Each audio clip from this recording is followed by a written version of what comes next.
পাপ করলে আপনাকে শাস্তি ভোগ করতে হবে, এটা অবধারিত। সেটা পৃথিবীতে হোক বা মৃত্যুর পরে হোক, আপনাকে পাপ করলে শাস্তি ভোগ করতে হবে। পাপ কখনো বাপকে ছাড়ে না, সেটা ছোট হোক বড় হোক। যদি ছোট করে থাকেন, গোপনে করে থাকেন, তাহলে মরার পর উপভোগ করবেন। আর যদি বড় করে থাকেন বা মানুষও দৃশ্যমান করে থাকেন, তাহলে অবশ্যই আপনাকে পৃথিবীতেই তার ভোগ করতে হবে। তেমনই আমার একজন কাছের মানুষ, সে ছোট্ট একটা পাপ করছে, যে পাপের দায়ে আজকে সে কিন্তু কারাগারে গেছে আর কি। আমার যেহেতু খুবই কাছের লোক, আমার ইচ্ছা হলো যে আমি তারকে দেখে আসি, দেখি সে কি করছে, সেখানে কেমন আছে। আসলে জেলখানা বা এই ধরনের কোথাও, মানে জেলখানা, তারপর হাসপাতাল, এই ধরনের জায়গাতে গেলে আপনার মন ভালো হয়, মন খুবই ফ্রেশ হয়। যদি আপনার মনে খুব কষ্ট থাকে, প্রচণ্ড কষ্ট উপভোগ করেন বা প্রচণ্ড কষ্টে থাকে বা হতাশায় থাকেন, তাহলে আপনারা কি করবেন?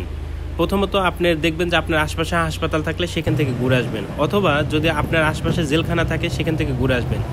পৃথিবীতে যে আমরা যে জিনিসটাকে আমরা কষ্ট ভাবি, সেটা কষ্ট নয়। যাই হোক, অবশেষে আমি কেরানীগঞ্জ কেন্দ্রীয় জেলখানাতে পেয়ে গেলাম, ঢাকা কেন্দ্রীয় জেলখানা।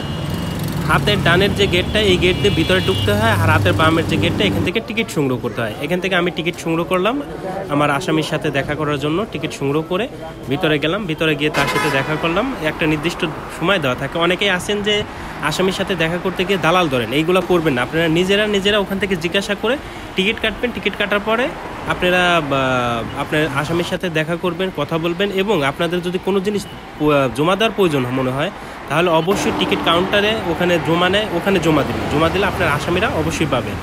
আর পৃথিবীতে আমরা যাই করি না কেন, যেন সৎ থাকি, সৎ থেকে যেন ভালো কাজ করার চেষ্টা করি। অসৎ পথে কখনোই ভালো কিছু করা যায় না, আগানো যায় না।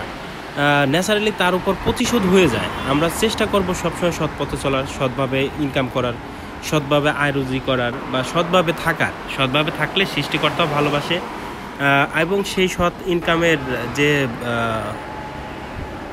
প্রাপ্তিটা, সেটাও নিজের কাছে খুব ভালো লাগে। যাই হোক, আমার মনটা খুবই ভারাক্রান্ত ছিল।